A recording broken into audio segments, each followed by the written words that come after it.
Jamaicans are being warned to brace for higher than normal temperatures this month heading into September. The Met Service has issued a drought warning for Portland, and alerts have also been issued for Clarendon and St. Catherine as temperatures are getting warmer with less rainfall.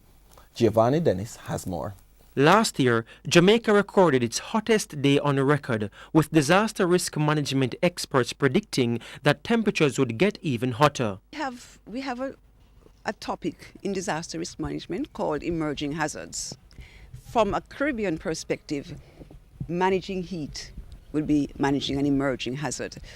I think because we're used to it being hot, we don't realize the threat that heat may pose.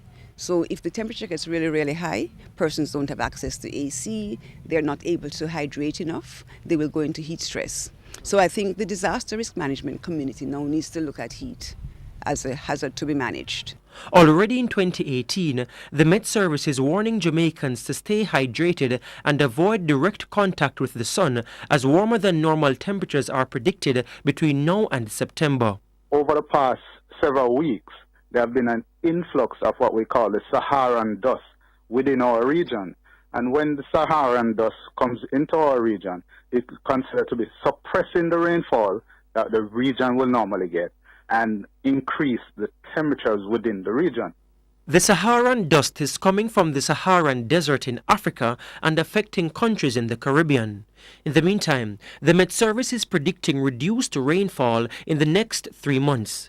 Yesterday, it issued a drought watch for the usually wet parish of Portland, which is getting just 40% of expected rainfall. Portland has been getting below normal rainfall, at least 60% below its normal amount of rainfall over the last 2 consecutive months. And that is what triggered us to issue a drought watch. Now this has resulted in a decline in the water levels at the Hermitage Dam in St. Andrew. Drought alerts have also been issued for sections of St. Catherine and Clarendon.